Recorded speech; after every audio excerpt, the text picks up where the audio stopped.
jual beli emas digital. Nah, bayangin, semuanya serba digital kan. Jual beli emas digital itu apa? Kita beli emas, misalnya emasnya itu 1 gram, yang jualan toko X. Toko itu bisa bank, bisa apapun lah, pokoknya toko lah ya, pokoknya. Kita beli itu barangnya yang tidak kita lihat, tapi tercatat, sehingga nanti di rekening. Jadi kayak Anda punya apa namanya, kayak apa ya istilahnya? Anda punya kalau top up kalau di Jakarta ada GoPay gitu apa? Di Dana gitu ya. Kayak gitu. Nanti di kayak rekening itu tulisannya 10 gram emas. Jadi Anda punya 10 gram emas. Emasnya di mana? Lah itu. Tetapi aturan di kita, isi toko ini itu memang punya emas fisik. Aturannya, emas fisik yang disimpan di sebuah lembaga. Lembaganya namanya IDX. Kalau di Jakarta ya ini. Ini khusus ditunjuk oleh Bapepti, pemerintah yang ngurusin tentang transaksi uang emas digital, disimpan di situ. Cara transaksinya begini, kalau toko mau jualan emas digital, dia harus beli, anggaplah saya 10 kilo emas. Nah teman-teman bayangin begini, 10 kilo emas itu berupa 10 batang emas atau 20 batang emas, tergantung potongannya nih. Kalau sekilo berarti 10, kalau 500 gram berarti 20 batang. Karena rata-rata di dunia ini batangannya sekilo. Ada sih memang 25 kilo, tapi itu biasanya cetakan khusus untuk bank, tidak dijual bebas. Makanya Anda dulu pernah ada koruptor nyimpen emas berapa batang itu, memang batangannya sekilo-sekilo semua. Rata-rata begitu. Ya, saya bilang dulu yang nyetak emas di Indonesia ini saat ini ada 2 perusahaan besar. Satunya Antam, satunya Harga Dinata, satunya apa gitu. Jadi semua emas yang ada di Indonesia dicetak oleh. Nggak usah nanya di mana nambangnya, nggak usah. Nggak tahu di mana. Nah, itu kita belok ke sana. Oke, saya kembali ke toko. Toko ini punya 10 kilo dengan berbagai macam batangan. Lalu kan kita belinya pakai aplikasi nih. Saat ini di Indonesia ada 5 penjual toko emas digital. 2-nya bank, 3-nya tidak bank. Saya nggak mau nyebut banknya lah, nggak enak. Dari anggap kita ambil 1 toko. Kita masuk, kita akan download aplikasinya, persis kayak beli di gitu. Nanti kita beli harga. Lah belinya itu anehnya gini, bisa pakai kita gram, misalnya, oh saya beli ngetik 10 gram, atau pakai rupiah, saya punya duit 10.000, dapat berapa? 0,0001 gram, begitu. Pernah ada yang nyoba nggak? Kali-kali nyoba lah. Itu punya tuh 0, kalau 10.000 gitu. Itu ada satu toko jualnya duitnya tapi dibatasi minimal 10.000 kalau nggak salah. Gitu. Kalau 1.000 nggak bisa. Bayangin beli emas 10.000, dapat Anda nanti di rekening Anda 0,0001 gram. Nggak tahu itu berapa. Kan gitu kan. Nah ini praktek nanti bullion bank. Ini salah satu ya. Nanti saya lihat satu saja. Isu fikihnya apa? Nah itu yang penting nih. Pertama, bisa nggak sih beli emas dengan harga 10.000? Itu kajian fikihnya yang selama ini kita kaji. Itu ada yang mengatakan seperti kita beli beras cuma 1 butir. Boleh nggak sih beli beras 1 butir ini? Beli beras kan sekilo, cuma sekilo berapa misalnya? Di sini berapa? Misalnya 10.000 lah, misalnya. Terus beli 1 butir, berapa harganya? Itu kalau bahasa diskusi begini, apakah ini ada syai'un tafih amla? Ini hal yang tafih, apa namanya, barang yang tidak berharga atau enggak sih? Nah itu diskusinya, fikihnya. Tapi itu terjadi. Jadi ada aplikasi beli emas 5.000, bahkan itu ada yang 5.000 beli emas. Nah itu diskusinya. Yang kedua, isu di mana kalau tadi kita bilang beli emas, kita nggak melihat barang. Emasnya itu benar ada. Tapi pertanyaannya begini, kan ada, anggaplah dia punya 10 batang. Kalau kita punya 10 gram, di mana barang emas kita? Ini kalau dalam diskusi fikih namanya musya, sesuatu yang nggak bisa dipisah. Tapi di bagian mana saya punya 10 gram? Paham ya?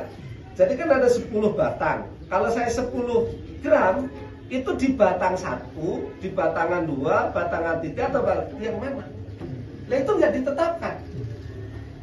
Itu yang penting di pencatatan IDX itu hanya mencatat Bukhari punya 10 gram emas di tokonya dia. Nah gitu doang. Sehingga tokonya dia yang 10 kilo tadi berkurang. Dicatat doang. Catatannya berkurang. Jadi seolah-olah 10 kilogram itu milik berdua akhirnya. Miliknya toko sama milik saya. Saya punya 10 gram, dia punya 9 kilo, 90. Gitu kira-kira ya. Paham ya? Itu kalau yang beli 1. Lah ya kalau beli 1000. Gimana? Berarti 10 kilogram ini dimiliki oleh 1000 orang dan yang punya toko. Kan masing-masing bisa beli 1 gram, 2 gram, 3 gram, plus yang 0,11 tadi. Nah, itu diantaranya isunya. Lah isu fikihnya nanti ini musyak atau tidak? Itu isu fikihnya. Ini jual beli emas model apa? Itu. Isu ketiganya adalah saya kan punya 10 gram. Nanti kalau saya punya nambah ini, tadi sudah punya 10 gram, saya mau nambah 10 lagi, berarti saya punya 20 kan? Ketika saya nanti minta, saya sudah punya 20 gram, tapi tetap 20 gram itu dari nggak tahu batangan yang mana, nggak tahu. Ketika saya mau ambil dong emas saya, tapi ngambilnya 5 gram, boleh? Gimana caranya? Itu nanti modelnya sah. Ini kan kalau ngomong fikih kan seharusnya dipotongin dari emasnya kan? Karena adalah ini adalah barang musyak, barang yang saya milik. Ya Faiz punya, Faiz punya, semuanya punya. Lah kalau saya minta seharusnya dipotong dari sini dong. Dan itu tidak terjadi. Caranya gimana? Si toko, sebenarnya toko sudah berlepas diri. Karena apa? Dia sudah menyerahkan kepada lembaga IDX yang untuk mencatat. Seolah-olah saya ngomong kepada aplikasi, aku mau minta uang emas saya yang cuma 5 gram saja. Nanti dikasih tahu ke toko itu akan ngasih saya yang 5 gram, cuma tidak diambil dari emas ini, diambilin dari yang lain. Itu butuh fikih juga. Karena bagaimana uang ini barang saya, tahu-tahu diganti dengan barang yang lain. Nanti milik siapa yang ganti toko itu, maka toko nanti ini akan bertambah kepemilikannya dengan menukar. Jadi ada kira-kira ini sementara, karena kajiannya belum selesai, ini saya baru cerita. Ini belum ada fatwanya ini. Itu adalah bertumpuknya akad. Akadnya numpuk, ada jual beli, ada titipan, wadiah, karena saya punya saya titipkan. Ada wadiah kan? Terus kalau nanti saya ngambil, berarti ada perintah potong atau barter. Itu satu. Saya tidak menjauh hukumnya karena belum selesai. Ini kasih PR-nya teman-teman yang ahli-ahli ini. Ini Pak S yang ahli Quran ini.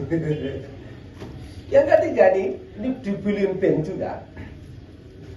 Ketika misalnya saya punya sekian kilo, kalau 10 kilo itu berapa miliar duit?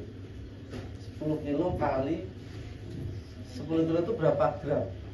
100 kali 1.500.000 berarti 2 miliar, berapa miliar? Kalau misalnya saya punya 10 kilo, misalnya lah, anggaplah ada banyak 5 kilo lah. Nggak usah sekilo deh, sekilo. Saya punya sekilo emas yang tadi saya beli gitu.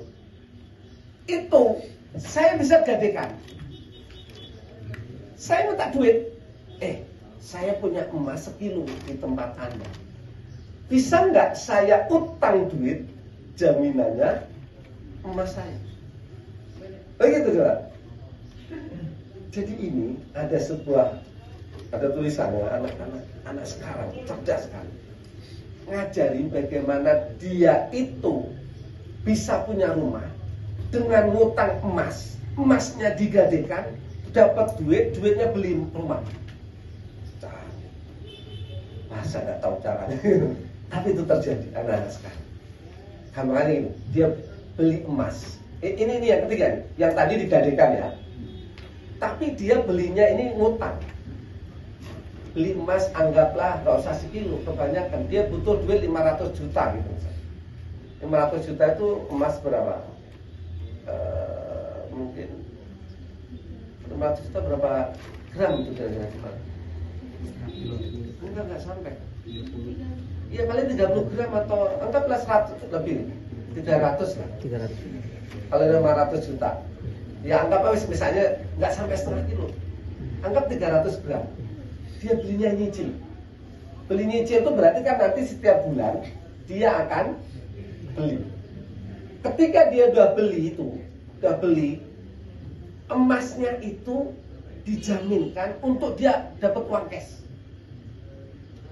Dapat uang cash 500 juta, dia beli emas, beli rumah.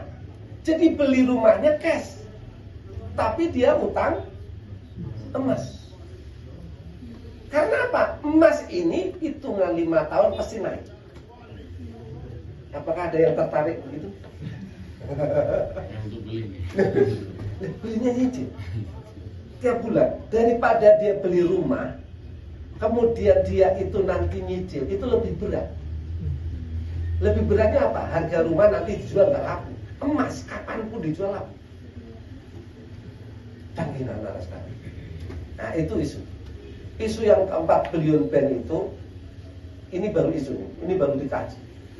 Indonesia ini punya, kemarin ini saya baru dengar, tapi benar atau enggak ya, di daerah mana itu, enggak jauh dari Jawa, itu ada simpanan berdasarkan ilmu teknologi, ada sekian ribu ton emas. Itu pakai satelit, pakai ilmu lah pokoknya. Itu kalau digali pasti ada. Nah, lalu dipikir gini, sederhananya, saya tuh punya Indonesia, ini ngomong Indonesia ya, punya simpanan emas. Ini berdasarkan semua tim ahli dari Amerika, dari manapun, ada sekian 1 juta ton misalnya emas di sini. Tapi belum digali.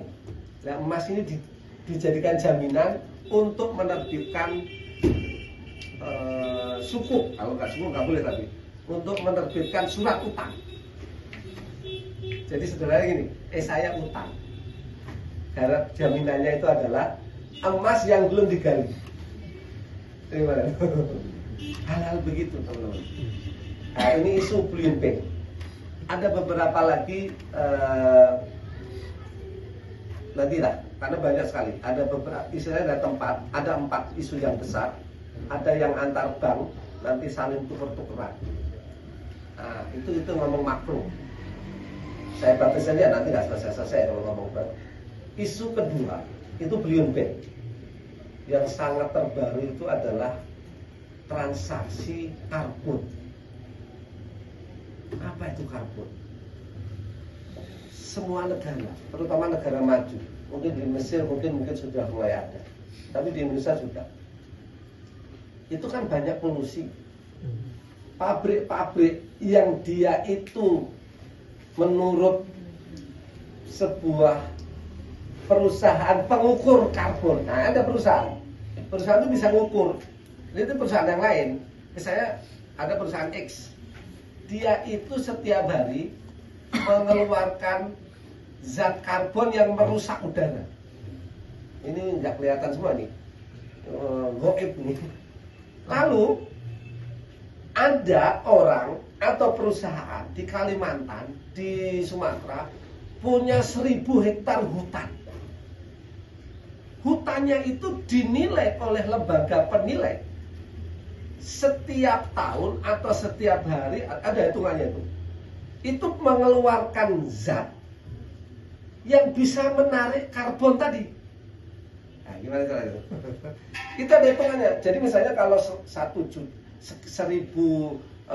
hektar itu dilihat pohonnya begini, pokoknya ada hitungannya. Saya nggak paham juga.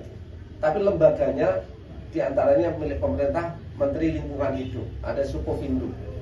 Oh, perusahaan yang punya 10.000 hektar ini bisa mengeluarkan zat yang bisa menarik karbon, menyerap karbon. Perusahaan yang punya hutan ini diterbitkanlah surat. Surat namanya yang bisa menarik karbon. Bayangin. Surat ini kemudian dijual di pasar modal. Gimana itu? Siapa yang beli? Perusahaan yang mengeluarkan atau membuat polusi tadi itu dibikin aturan. Anda, gitu kan, harus beli surat yang dijual ini. Karena apa? Surat ini menolong orang lain sehingga mengurangi polusi. Gimana caranya? Itu sudah luar biasa. Transaksi ini triliunan.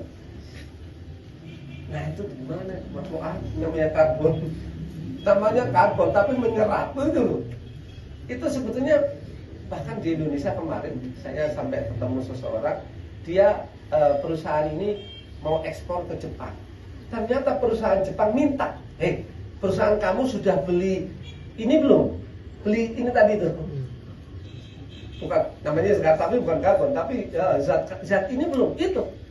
Kalau enggak, kami enggak jadi. Coba. Itu udah dunia.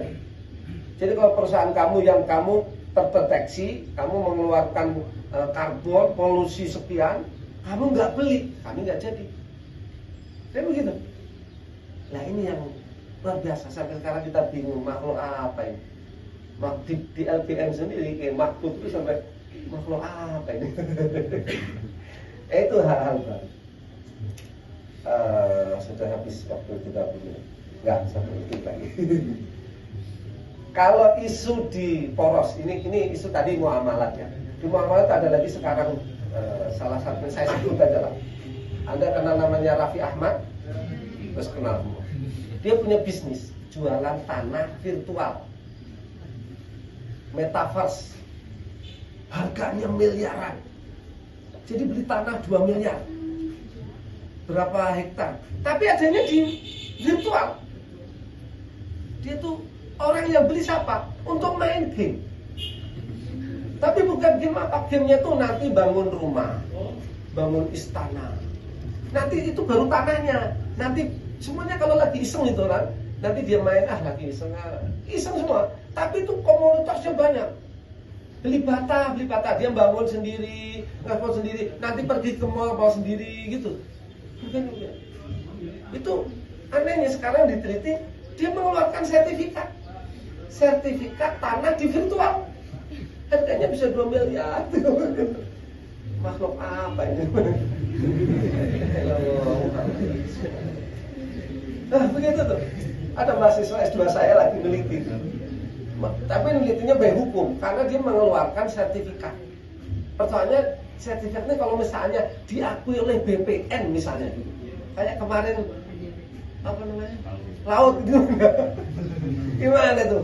Laut aja keluar HGB-nya nih. Ini virtual keluar sertifikat tanah. ya nanti diperjualbelikan bisa. Yang mungkin teman-teman sering main game nggak? Jual beli baju itu loh, baju. Anak-anak kalau main apa saya nggak tahu, jual baju. Nah ini tanah. Apa? Iya skin. Apa lagi? Jual kayak gitu. Nah itu yang Pak. Nah saya mau pindah yang isu tentang zakat. Ini yang dihadapin di Indonesia. Saya sebelum berangkat, seminggu sebelum berangkat itu diundang Kementerian Agama mau bikin PMA, Peraturan Menteri Agama, mau menetapkan nisab dan kadar zakat. Yang terbaru itu kadar perikanan. Nelayan itu nisabnya berapa? Itu di kitab-kitab saya belum pernah nemu ini. Yang ada nanti dikiaskan. Dikiaskan pun juga menurut saya yang belajar usul fikih aneh. Kiasnya itu separuh kias kepada ini yang ada ini kepada emas.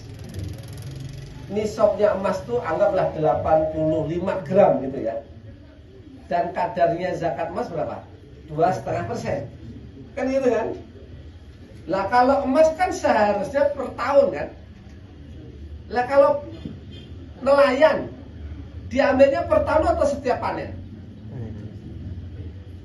Ayo. Kalau setiap panen seharusnya kiasnya kepada zero. Iya kan? Yauma hasodi. Tapi ini kiasnya kepada apa namanya? Emas, diambilnya ketika panen. Lah kan jadi kias separuh kias ke sini, separuh kias ke sini. Nah, itu butuh kajian. Sampai kemarin saya diskusi sama beliau, ini berani nggak ya ada ulama bikin kiasnya paruhan, separuh kias ke sini. Itu butuh, kata beliau ada tajdid usul fikih. Nah itu isu-isu begitu. Saat ini kelas itu terutama di Indonesia itu kan banyak nelayan. Nelayan bisa nelayan ke laut. Anda jangan bayar, ini ada yang pinggir laut nggak ini? Kalau nelayan pinggir laut orang kecil ya, tapi yang nelayan besar-besar, yang punya kapal besar, sekarang pertanyaannya dia bayar zakat nggak sih? Kena kewajiban zakat nggak? Dalilnya mana?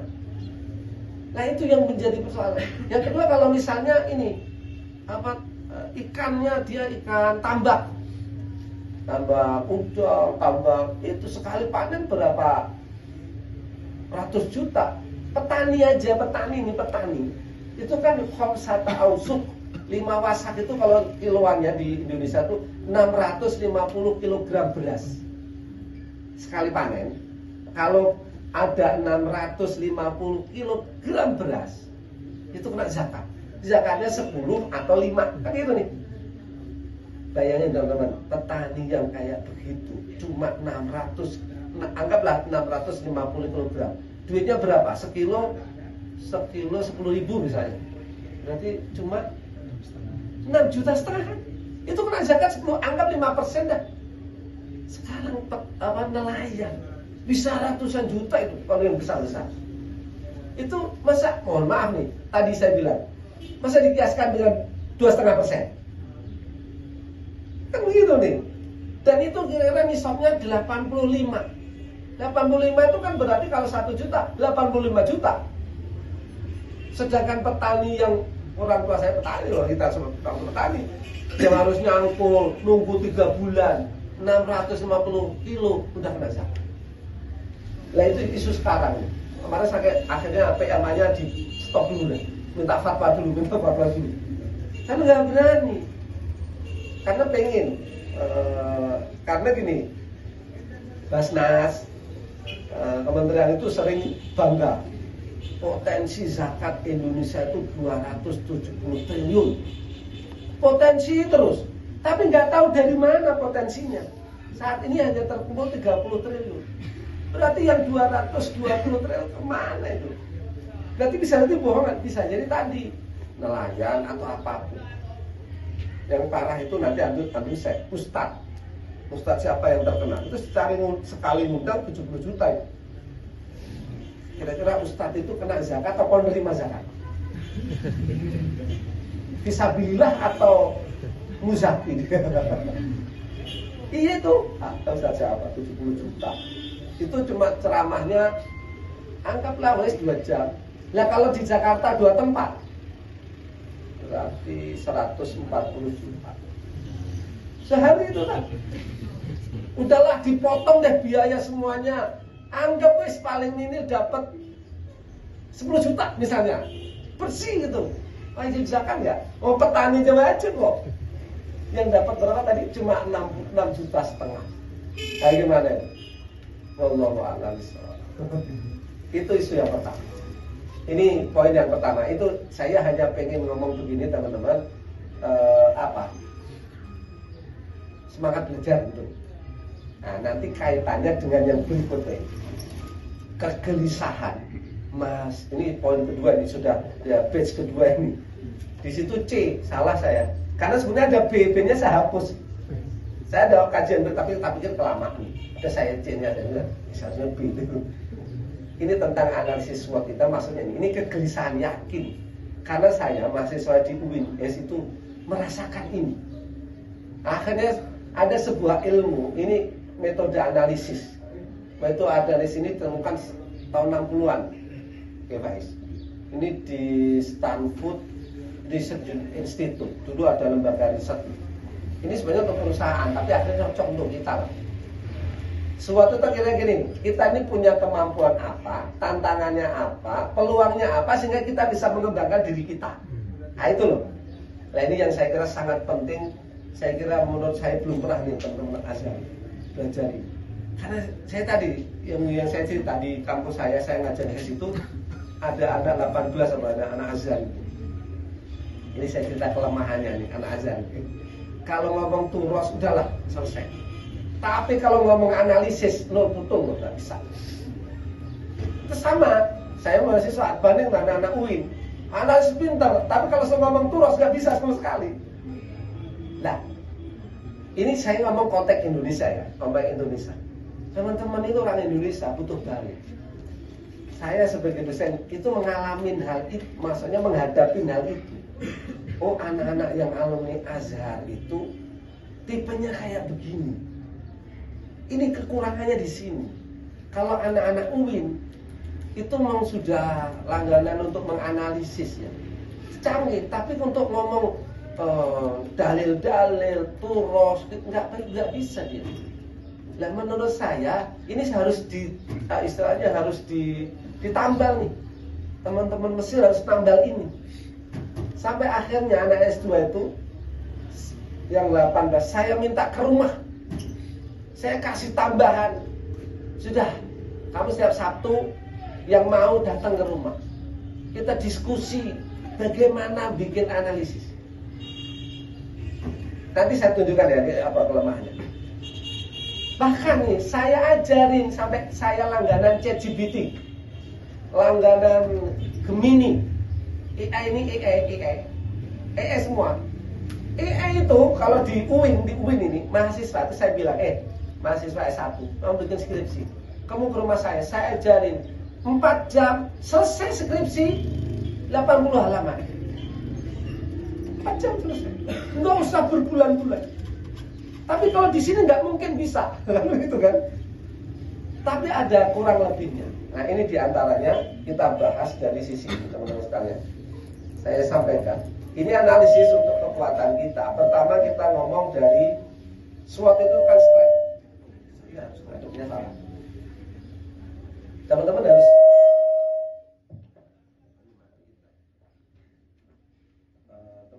ini nanti dibaca, direnungkan. Ini baru karena tadi nggak sempat banyak, saya baru setelah zuhur terus coret-coret aja lah nih. Saya yakin ini yang dialami teman-teman semua, mahasiswa semua. Perasaannya begini semua, karena saya sudah survei kecil-kecilan di mahasiswa alumni Azhar itu, tulisannya apa gitu. Nah ini diantaranya. Kita harus punya. Ini nanti ada strength, ada weakness, ada opportunities, ada threats. Pertama kita ngomong kekuatan. Anda harus tahu, namanya alumni Azhar atau mahasiswa Azhar itu punya pemahaman keislaman yang mendalam. Kekuatannya di situ. Anda harus tahu itu. Anda punya kekuatan dibanding dengan yang lain sekalipun. Anda punya kelebihan itu. Itu harus Anda harus pegangin. Saya punya ini loh. Yang kedua, punya kemampuan bahasa Arab. Pasti dong. Kecuali yang 4 tahun hanya makan Indonesia saja. Saya kemarin ke Musalas. Itu saya foto. Yang jualan Indonesia, yang beli juga nggak ada. Terus kapan ngomong bahasa Arab nih? Ya Allah. Tapi kekuatan Anda di situ. Nanti begini, nanti kita petakan sebetulnya. Kalau lebih panjang kita bisa metain loh. Ketika saya punya kekuatan ini, punya kelamin ini, terus saya mau ngapain sih? Gitu sebenarnya arahnya ke sana. Anda punya pengalaman internasional jaringan yang sangat luas. Itu tidak dimiliki oleh, mohon maaf, misalnya di kampus yang lain, di Sudan lah, di Maroko, mesti banyak kan sini. Itu kekuatan Anda. Kemudian Anda punya reputasi dan kredibilitas. Di Indonesia ini, saya merasakan. Alumni Azhar itu punya grade yang tinggi daripada yang lain. Nah itu masyarakat juga begitu. Ini kekuatan kita ini. Tapi cuma kalau bahasa Arab kalahan sama anak Saudi. Nah itu masalah. Karena saya alumni Saudi aja. Nggak, kalau ngomong maksudnya ngomong ya. Kalau kitab ya, kalau ngomong itu pas. Karena mungkin di Saudi rata-rata fushah. Di sini rata-rata amiyah. Kecuali di kampus aja kan. Kampus saya kan alumni Azhar juga, Azhari maksudnya. Pernah saya sebulan itu, 2 minggu pada itu bukan RCC yang dulu dosen-dosen dari Kemenak selama sebulan itu tokoh-tokoh Azhar semua itu, orang-orang sudah sepuh-sepuh ngomongnya amiyah semua. Kita bingung tuh ngomong amiyah apa ya. Ajaran agak amiyah. Tapi kekuatan Anda di situ.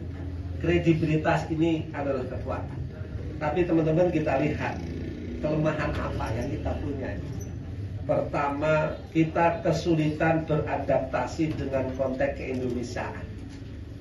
Kalau sudah pulang ke Indonesia, rata-rata kalau kita tidak bisa beradaptasi, sederhananya nih, saya kan alumni Azhar. Keakuannya muncul, nggak bisa melihat bagaimana konteks keindonesiaan, kaku. Banyak itu terjadi.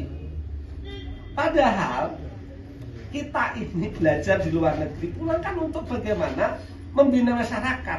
Lah kita harus pinter itu. Itu rata-rata nggak bisa. Ini saya temuin di mahasiswa saya. Dia merasa, mohon maaf satu kasar, nyalahin masyarakat sana. Dasar orang Indonesia. Lo kok disalahin? Anda itu suruh balik untuk merubah. Gitu. Itu ini yang kadang kita nggak paham, nggak bisa beradaptasi. Anda nanti penjelasan lebih anu ya. Kemudian lagi yang tadi saya bilang, minimnya pengalaman non keislaman. Di Indonesia itu orangnya macam-macam, ya kan? Oke, Anda punya kekuatan Islaman, nanti punya kekuatan gini. Ini yang nanti saya pengen kesimpulan gini. Saya mau konsis sebagai orang ulama ahli agama. Oke, itu kekuatan Anda.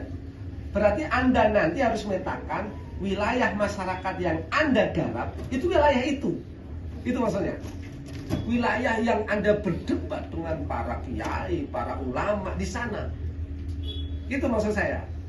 Tapi kalau Anda nanti akan di wilayah dengan yang berbaur tidak agamis lah, atau kebangsaan, Anda harus punya pengalaman lain. Karena pola pikirnya berbeda dengan yang parasis itu. Gampangnya begini, kalau Anda mau bergelut, berjuang atau apa, misalnya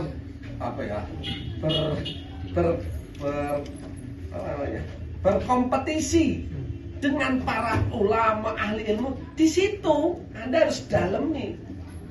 Ya anggaplah Anda jadi mufti dari ahli tafsir, ahli bahasa ke sana. Tapi kalau tidak, non keislamannya harus punya. Itu maksud saya. rata-rata yang tadi saya bilang, teman-teman Azhar itu dia tidak punya basic untuk menganalisis data. Kita baca kitab, oke baca kitab. Tapi kitab ini dipraktekkan bagaimana, itu gapitnya. Itu butuh alat bantu yang itu maju di barat. Namanya analisis, pendekatan.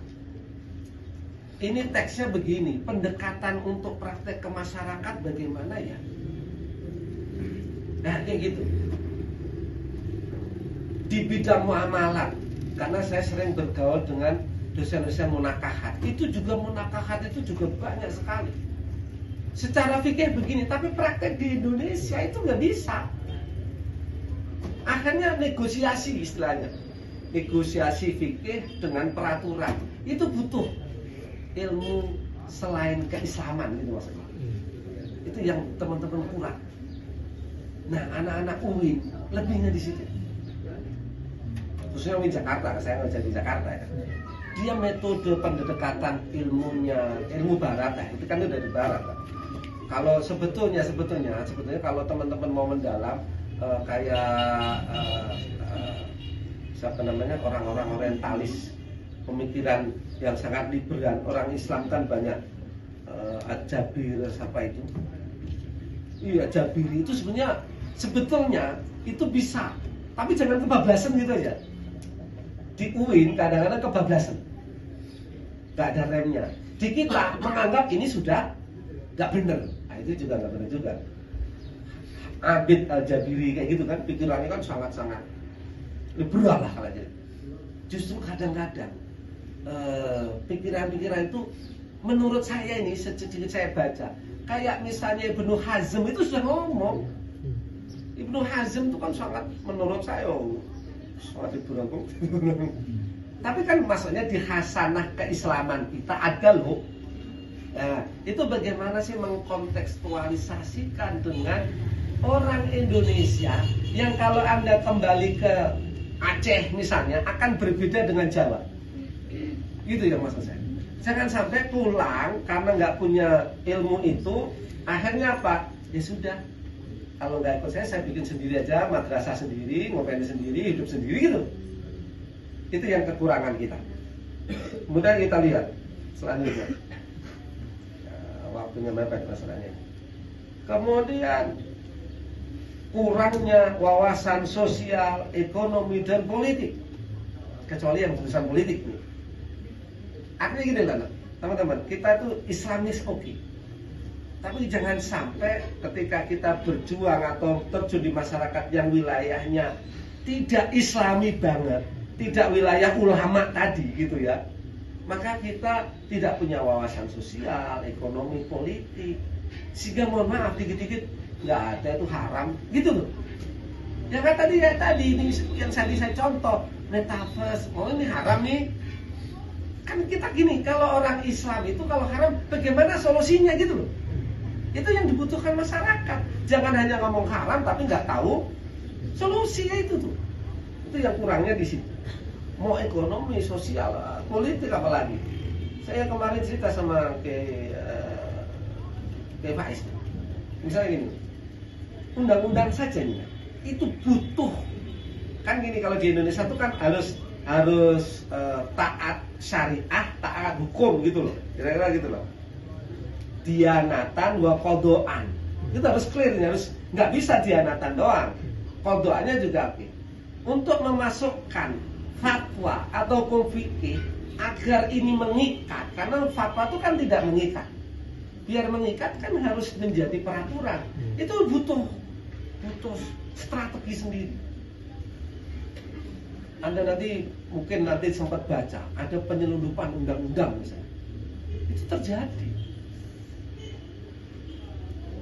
Tadi dia bilang, sekarang ini untuk fatwa ekonomi syariah itu sudah masuk ke undang-undang. Prinsip syariah yang dimaksud dalam undang-undang adalah fatwa dari Majelis Ulama Indonesia. Itu butuh tenaga yang luar biasa. Berarti sebetulnya fatwa MUI itu sudah mengikat untuk ekonomi syariah. Karena semua yang dikeluarkan menurut undang-undang ini itu akan diadop Jadi menjadi mengikat. Tidak lagi, mohon maaf, hasil Basma Said atau Majelis Tarjih atau apa persis itu tidak lagi untuk ekonomi syariah. Nah itu butuh kekuatan untuk melobi. Kenapa kok begitu? Karena misalnya tadi perbankan, ketika ada kasus, saya kasih kasus perbankan begini. Di perbankan itu ada praktek musyarakah mutanakisah. Musyarakah mutanakisah itu begini. Tadi kayak kita punya handphone bersama, saya sama Kiai Faiz. Saya beli handphone berdua sama Kiai Faiz. Misalnya ini 1 juta, saya beli 500, 500. Kita pakainya gantian. Nah sekarang pertanyaannya gini, kalau di bank ini prakteknya, namanya ini adalah musyarakah karena berakad. Nah pertanyaannya ada 2 di fikih itu. Ini syirkatul uqud atau syirkatul milk.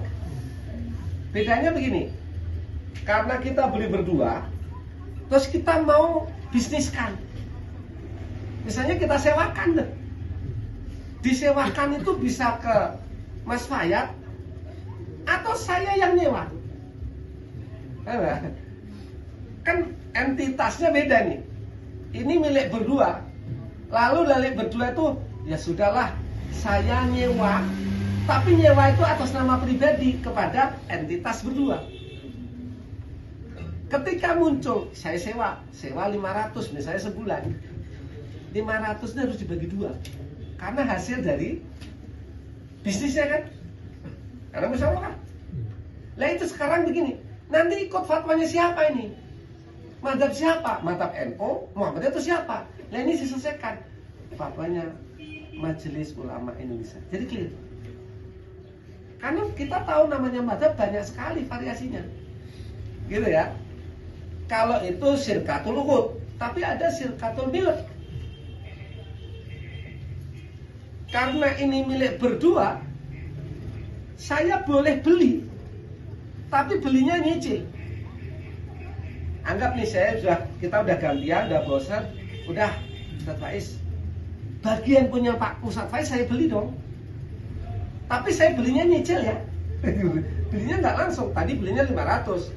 Udah Ustaz Faiz jual ke saya 600, saya cicil 100 gitu. Jadi nanti pelan-pelan habis. Bedanya kalau syirkatul uqud nggak ada bisnis, syirkatul milk nggak ada bisnisnya, saya langsung beli. Tapi kalau yang tadi, yang syirkatul uqud, karena ada hasilnya dibagi 2, tapi punya saya bayarin langsung ke Ustaz Faiz, sehingga saya langsung bayar 500 misalnya dari ke Ustaz Faiz, punya saya yang 250 itu untuk membeli. Mirip tapi beda. Nah itu prakteknya di perbankan harus clear. Nah itu isu-isunya begitu. Sehingga OJK menetapkan ya fatwanya di SN berdasarkan Undang-Undang P2SK tahun 2023 akhir. Ini adalah tantangan teman-teman sekali. Biar kita bisa ngerti nih. Nah itu. Oke, saya lanjutin lagi. Kembali lagi, keterbatasan pengalaman profesional. Kalau teman-teman alumni Azhar pasti ditunggu. Misalnya kemarin Bank Indonesia itu butuh anak alumni Azhar. Karena apa? BI itu punya proyek Garuda, mau bikin Indonesia itu uang digital. Nah itu kan butuh anak Azhar nanti direkrut jadi karyawan. Dan ini biar mempengaruhi, mewarnai BI. Kalau nggak ada orang-orang alumni Azhar, itu orang BI ngawur aja itu. Sederhananya nggak ada remnya. Ini anak masih nanya dulu, minimal suruh doa. Nggak apa-apa. Itu bagi gubernur BI itu sesuatu yang istimewa loh. Oh ini ada, kita sudah punya karyawan BI ini ada dari Azhar. Saya kemarin ketemu 2 orang dari alumni Azhar. Itu mewarnai. Kan nanti kalau misalnya minimal begini, dia nyetop ini nggak boleh loh. Nanti ngomong dulu sama MUI. Nah, untuk masuk ke sana kita nggak punya pengalaman tuh. Itu kekurangan kita. Sehingga kalau ada lowongan kita bingung, terus nggak pede. Padahal bagi pikiran orang-orang BI, ini anak potensi banget nih. Ini hanya karena nggak punya pengalaman, nggak pernah ada info, sehingga dia minder. Nah, itu aja. Nah, itu kekurangan kita. Peluangnya banyak sekali. Banyak tinggi masyarakat terhadap kajian Islam. Wah, luar biasa sekarang. Mau di medsos macam-macam. Dukungan dari pemerintah dan lembaga luar biasa. Ini peluang kita loh. Anda mencari peluang di sini nih. Dukungan dari pesantren, pemerintah, bahkan tokoh dukung alumni Azhar. Setiap tokoh ke Azhar pasti pengen ketemu mahasiswa. Begitu kan? Kecuali saya. Padahal saya nggak mau, paksa sama beliau. Jangan. Jangan. Kemudian perkembangan teknologi dakwah ini peluang. Intologi nih, Anda mau ahli apa? Ada alumni Azhar yang sekarang tuh profesor, pada di bawah saya di UIN Aroniri. Dia buka konsultasi waris. Masya Allah, lakunya minta ampun. Orang-orang kota itu, salah satunya misalnya ini, orang kaya raya. Dia punya restoran nih. Meninggal dia orangnya, anaknya 4. Ini kemudian restorannya kan nggak mungkin dibagi dipotong. Jadi restorannya dibagi jadikan modal untuk usaha. Jadi warisannya belum dibagi, cuma ditulis doang. Misalnya si fulan dapat sekian-sekian, sudah, tapi ini langsung berupa masih bisnis. Nanti hasilnya itu yang akan dibagi. Jadi bukan restorannya, hasil restorannya. Jadi konsultan begitu aja udah luar biasa. Itu pakai aplikasi apa? Oh, begitu. Terus sekarang orang nggak mau datangnya online juga kan. Kemudian ada peluang kolaborasi dengan institusi pendidikan, pesantren, dengan yang lain. Itu peluangnya banyak sekali. Ini waktu seperti. Nah, teman-teman perlu tahu ancaman saingan dengan lulusan lokal maupun negara lain. Itu ancamannya tuh.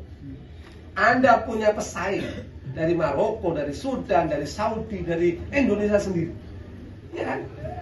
Makanya harus tahu nih posisi kita. Kemudian ada ancaman radikalisme sudah mulai ini karena saya bikin teman-teman NU nih. Radikalisme sekarang menurut saya radikalismenya nasab. Radikalisme sesuatu yang berlebihan kan? Orang kalau ke kanan berlebihan itu juga radikal, ke kiri berlebihan radikal juga. Itu bahaya juga itu loh. Kalau benar nggak apa-apa, itu kalau kebablasan itu bahaya. Kemudian tantangan ekonomi itu juga jadi tantangan ekonomi gini loh. Anda merasa saya alumni Azhar, mohon maaf nih ngajar di madrasah, gajinya cuma 200.000. Kan tantangan ekonomi itu ancaman tuh. Ya Allah, masa alumni Azhar gaji. Ya itu. Apalagi sekarang semua anggaran dipotong. Guru madrasah. Efisiensi, ya kan? Nah, itu tantangan. Kemudian ada perubahan kebijakan, pendidikan, itu juga ancaman kita. Perubahan pola pikir dan nilai. Ya, tadi saya bilang, teman-teman sekarang harus beradaptasi lah dengan anak-anak Gen Z itu. Canggih-canggih itu anak-anak Gen Z itu. Otaknya macam-macam. Saya sering bergaul dengan anak-anak yang, jadi apa ya? Saya kadang-kadang merasa ini minum mabuk tuh dianggap juga dosa udah.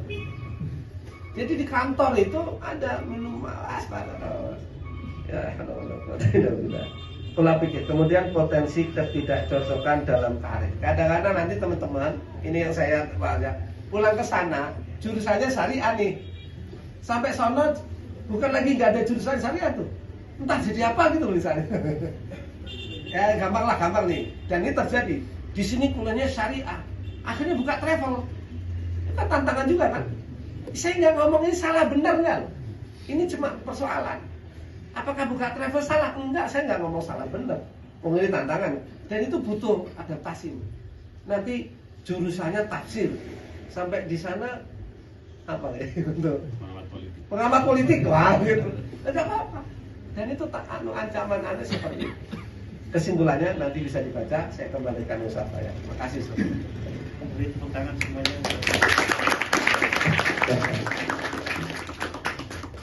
Ya, telah kita dengarkan bersama materi yang sangat berbobot, sangat daging semua lah isinya dari narasumber kita yang luar biasa. Oke, mungkin saya bukan tempatnya untuk menyimpulkan ya, tapi mungkin sedikit mereview. Tadi ada banyak yang disampaikan dari mulai isu-isu tentang akad-akad atau dari ekonomi syariah yang terbaru tentang emas batangan, emas digital, status komunikasi bagaimana. Tentu tadi belum sampai titik final karena masih belum selesai, fatwanya belum keluar ya. Kemudian tadi juga ada pembahasan tentang transaksi karbon, bagaimana perusahaan itu ketika dia mengeluarkan zat-zat yang berbahaya dia harus membayar retribusi atau membeli surat bahwasanya dia telah diserap karbonnya oleh perusahaan lain gitu. Dan itu sangat berdampak pada jalannya ekonomi dunia, ekonomi makro. Kemudian pembahasan tentang sertifikat tanah digital dalam metaverse, kemudian pembahasan tentang zakat perikanan, dia harus dikiaskan ke pembahasan apa, apakah diilhakkan ke emas ataukah ke pertanian dan seterusnya. Dan kemudian tadi juga beliau banyak membahas tentang bagaimana potensi kita sebagai mahasiswa, sebagai azhari untuk kemudian bisa berprofesi sebagai profesional dalam bidang ekonomi syariah ataupun bidang-bidang lain. Tentu kita punya kelebihan, kita punya kekurangan juga, dan bagaimana kita menjawab kekurangan itu dengan memanfaatkan kelebihan kita. Oke, mungkin saya buka pertanyaan. Saya yakin teman-teman sudah gergetan nih, pengen bertanya, pengen diskusi tentang materi yang tadi disampaikan.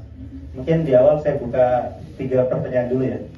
Mungkin bisa mengacungkan tangan dari teman-teman yang ingin, silakan.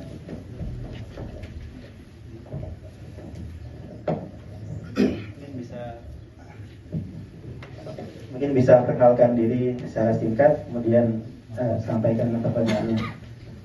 Bismillahirrahmanirrahim. Perkenalkan, nama saya Ilham. Saya dari Fakultas Syariah Islamiyah. Pertama saya ingin mengucapkan terima kasih kepada Pak Yai yang sudah mengungkap isu-isu yang sekarang beredar. Kebetulan pas banget ada Pak Yai yang pernah atau bekerja di DSN. Enggak bekerja, itu enggak bekerja. Sebagai Ngabdi di DSN ya, pengabdi atau yang lainnya. Dan kebetulan di sini juga ada sebuah kajian yang membahas masalah ekonomi Islam. Itu, dan di situ minggu kemarin itu kita membahas masalah riba. Dan yang dibahas itu isu tentang fintech lending atau pinjol gitu. Di OJK sendiri itu kan ada yang konvensional dan yang syariah juga. Dan syariah juga mungkin MUI sudah menanggapi. Terus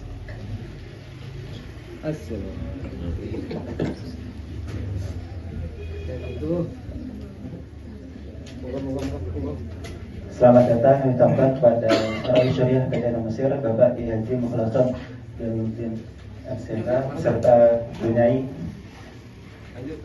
dan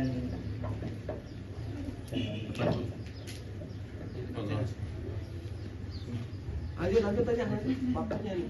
dan yang saya tanyakan bagaimana sistem pinjol syariah tersebut, terus untungnya dari mana? Syukran. Oke, terima kasih Mas Ilham atas pertanyaannya. Saya ini kira-kira langsung atau bisa langsung biar nggak lupa. Oke. Menarik. Ada pinjol syariah. Ada memang, tapi tujuannya bukan ngomong pinjol. Jadi ini isunya begini. Kira-kira langsung saya kasih solusi lah. Pinjaman online itu ada 3 pihak sebenarnya. Yang pinjam, ada institusi tengah namanya, ada yang meminjamkan, sebenarnya gitu loh. Banyak ada 3 pihak yang berakad, dan akadnya beda-beda nih. Kalau misalnya si fulan butuh duit, nah pertanyaannya begini sebetulnya, butuh duit itu untuk apa? Di syariat itu, kalau butuh duit utang, ini kaidah umum. Ini ijma ulama. Kalau utang itu pasti tolong menolong, nggak boleh ada tambahan. Kullu qardin jarra naf'an atau jarra manfaatan fahuwa riba. Itu nggak ada dibantah. Makanya mayyuqridullaha clear qardhan hasanah. Utang, kalau ngomong utang nggak boleh ketambahan. Nah, kalau utang uang. Makanya kalau utang itu nolong aja, jangan ada tambahan apa. Ini utang ditanya butuh apa sih? Oh, saya mau beli handphone, misalnya gitu. Maka dia akan ngomong ke aplikasi nih. Ini pihak kedua nih. Saya ini butuh duit 1 juta untuk beli handphone. Lalu ini ngomong kepada yang punya uang. Ini pihak ketiga yang punya uang. Punya uang itu bisa orang, bisa lembaga, bisa bank. Nah, macam-macam nih. Lalu oke. Bahasa ringkasnya, saya belikan handphone yang dia mau. Paham ya? Saya belikan handphone yang dia mau. Lalu anggap handphonenya harganya 1 juta, dijual ke dia 1.200.000. Jadi ada solusi. Tapi kalau hanya ngutang doang untuk apa? Pasti enggak. Nah, bahasa gini, nyelewengnya apa sih?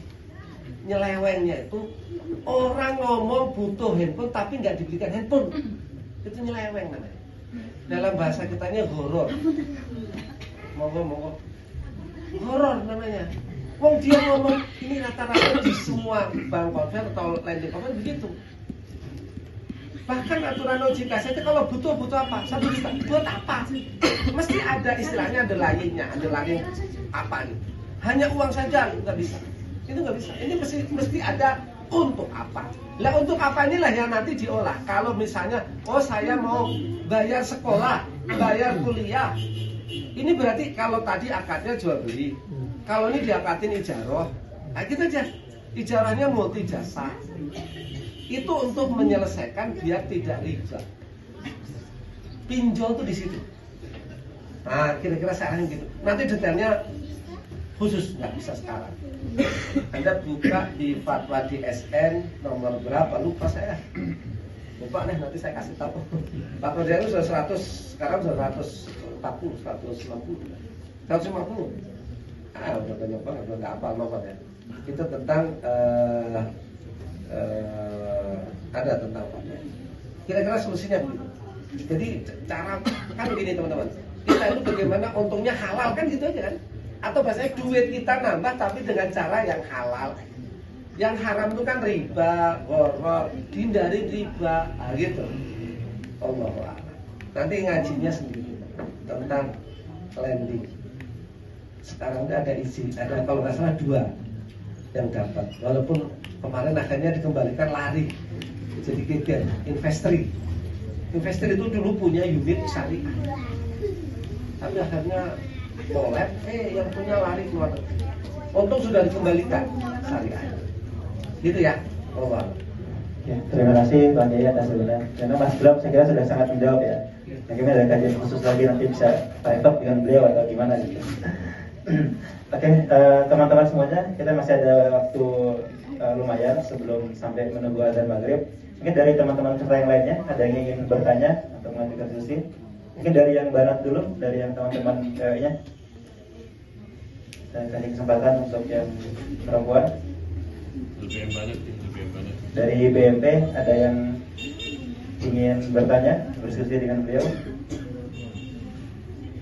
Oke, mungkin sambil menyiapkan pertanyaan yang dari yang Banit, silakan Mas.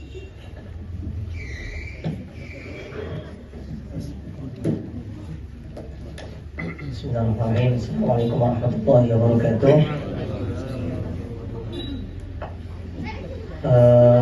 Pertanyaannya pada bisa Kiai. kenalan dulu.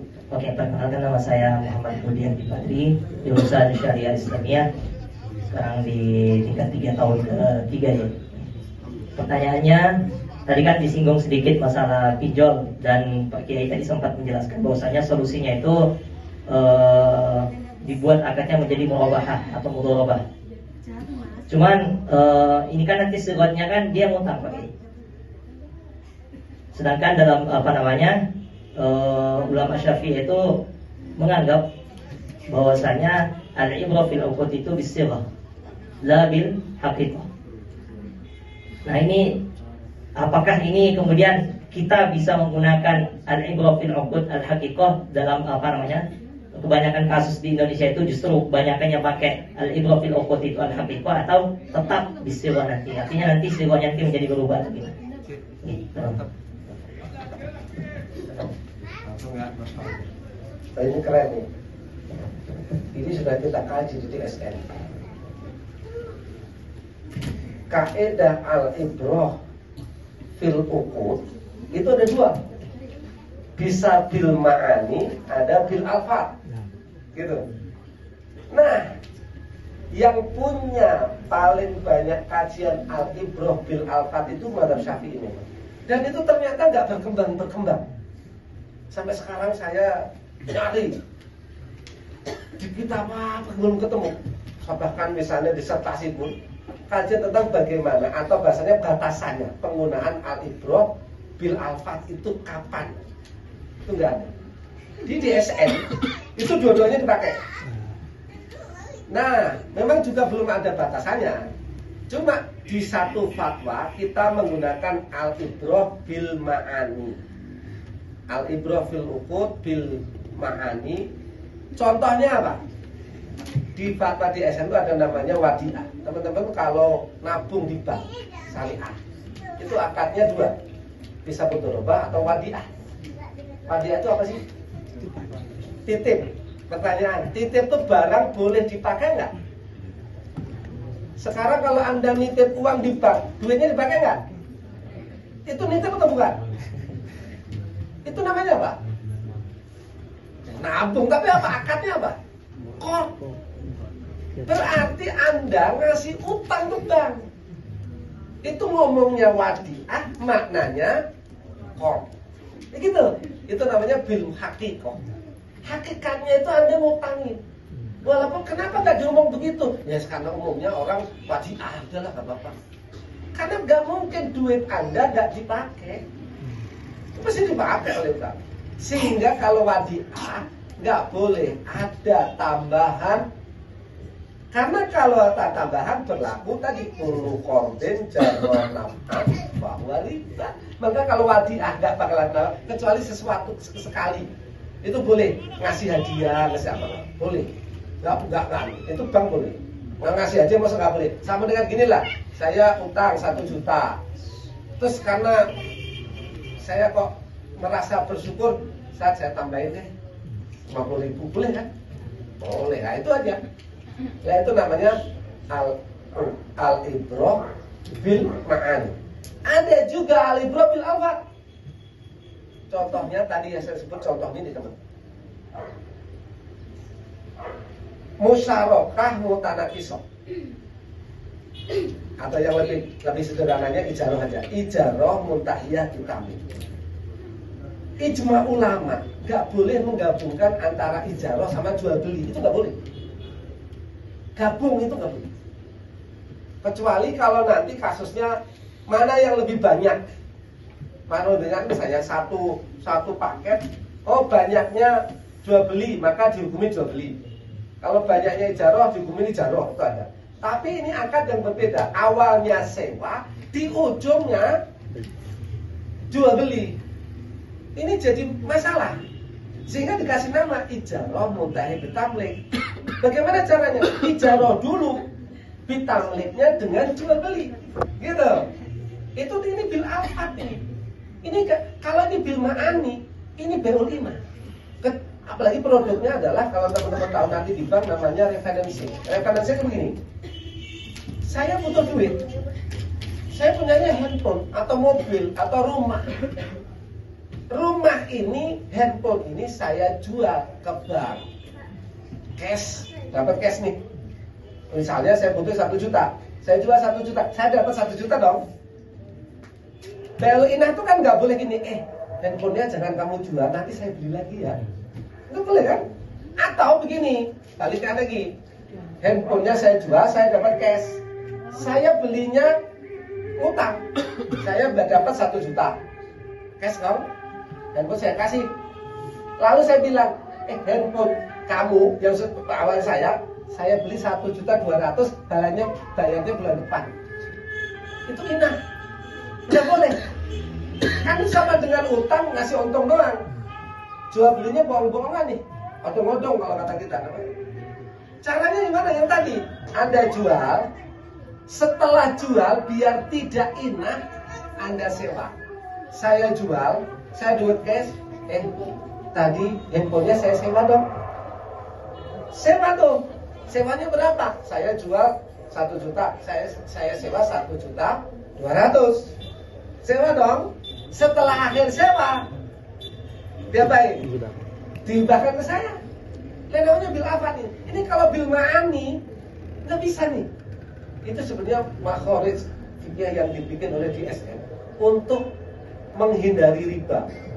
Nah, ada yang disertasi ini akal-akalan. Nah, kita kan belajar hilah syariah, kan kita belajar.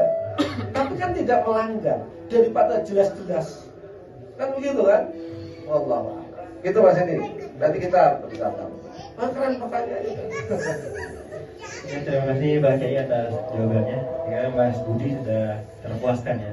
Dan mungkin masih banyak yang terpendam ya. Dan mungkin bisa lanjut diskusinya di tempat lain. Saya masih ada waktu 10 menit sebelum adzan maghrib. Mungkin dari Banat ada yang ingin bertanya dari teman-teman serta yang perempuan. Ada yang ingin ditanyakan atau didiskusikan dengan beliau? Spesial banget.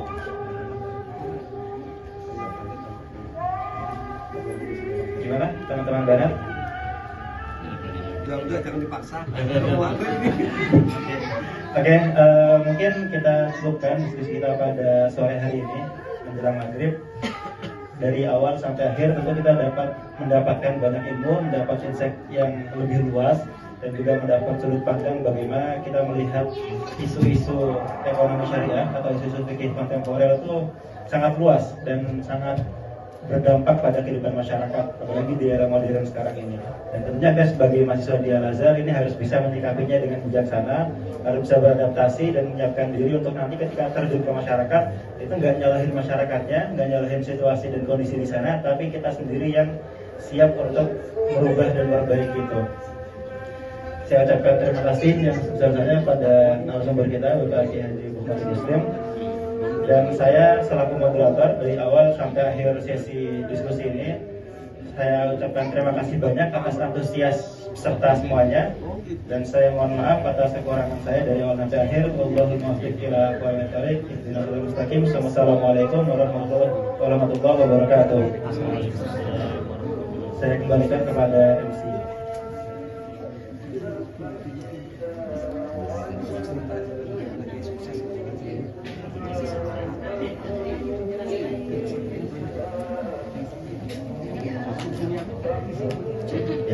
Terima kasih kepada moderator yang sudah memandu jalannya diskusi pada sore hari ini. Menuju ke acara selanjutnya, yaitu pemberian cenderamata kepada narasumber yang akan diserahkan langsung oleh Ketua Tamfidiyah Kiai Faiz Husaini. Kepada yang bertugas kami persilakan.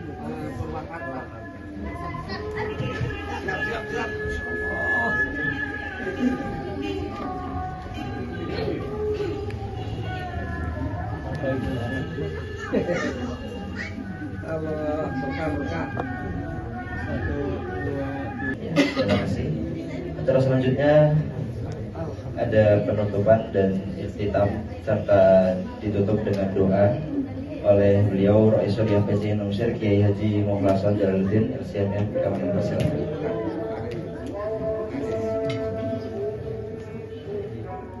Assalamualaikum warahmatullahi wabarakatuh. Semoga saya ingin mengucapkan terima kasih kepada Kiai Bukhari yang telah menyempatkan waktu-waktunya yang berharga untuk bisa menghadiri silaturahmi ini. Dan luar biasa tadi ya. Ini yang belajar syariah memang harus banyak membaca fatwa dengan MUI biar agak membumi masalah-masalah yang berkaitan dengan ekonomi saat ini. Tapi kita kadang-kadang aplikasinya itu selama ini kita tahu dalilnya, tahu hukumnya, tapi bagaimana diaplikasikan di dalam kehidupan nyata ini perlu Kalau ikut kuliah tadi saya jadi ingat waktu mau ujiannya. Jadi banyak hal-hal yang baru yang kita perlu. Jadi kapan seperti pinjol tadi saya cari, saya kayaknya pernah ingat pinjol kalau nggak salah fatwa nomor 117. Untuk menjadi pengawas bank syariah itu harus menguasai yang gitu. Baiklah, mari kita berdoa, mudah-mudahan apa yang kita niatkan pada sore hari ini untuk meminta ilmu sebanyak-banyaknya diterima oleh Allah Subhanahu wa taala. A'udzubillahi minasyaitonir rajim. Bismillahirrahmanirrahim. Alhamdulillahirabbil alamin. Wasyakirin alhamdulillah wa bihamdihi. Ya rabbana alhamdulillah wa Allahumma shalli ala sayyidina Muhammad wa ala ali sayyidina Muhammad wa sallallahu alaihi wa sallam Rasulillah alhamdulillah rabbil alamin. Allahumma aslih lana dinana alladhi huwa ismatu amrina wa aslih lana dunyana allati fiha ma'ashuna wa aslih lana akhiratana allati ilayha ma'aduna waj'al al-hayata ziyadatan lana fi kulli khair waj'al al-mauta rahatan lana min kulli syarr. Rabbana ighfir lana wa liwalidayna warhamhuma kama rabbayana shighara. Allahumma muslimin wa muslimat wa mu'minina wa mu'minat al-ahya'i minhum wal amwat. Allahumma anfa'na bima 'allamtana wa 'allimna ma yanfa'una wa zidna 'ilman yanfa'una. Allahumma arzuqna 'ilman nafi'an wa 'amalan maqbulan wa rizqan wasi'an halalan thayyiban mubarakan wa anta khairur raziqin. Allahumma arzuqna fahman nabiyyin wa hifdzal mursalin wa ilhamal malaikati muqarrabin. Allahumma ja'al jama'ana hadha jama'an marhuma wa tafaqqana min ba'dihi tafarruqan ma'suma. Allahumma taqabbal siyamana wa qiyamana wa qiyamana ya Allah wa afana innaka ghafurur rahim. Allahumma afuwwun karim tuhibbul 'afwa fa'fu 'anna. Allahumma inna nas'aluka ridhaka wal jannah wa na'udzu bika min sakhatika wan nar. Allahumma inna nas'aluka al-'afwa wal 'afwata wal 'afiyata wal 'afiyata fid dunya wal akhirah. Rabbana atina fid dunya hasanah wa fil akhirati hasanah wa qina adzabannar. Sallallahu alaihi wasallam Muhammad wa ala alihi wa sahbihi wasallam. Subhana rabbika rabbil izzati amma yasifun wa salamun alal mursalin walhamdulillahi rabbil alamin. Al-Fatihah.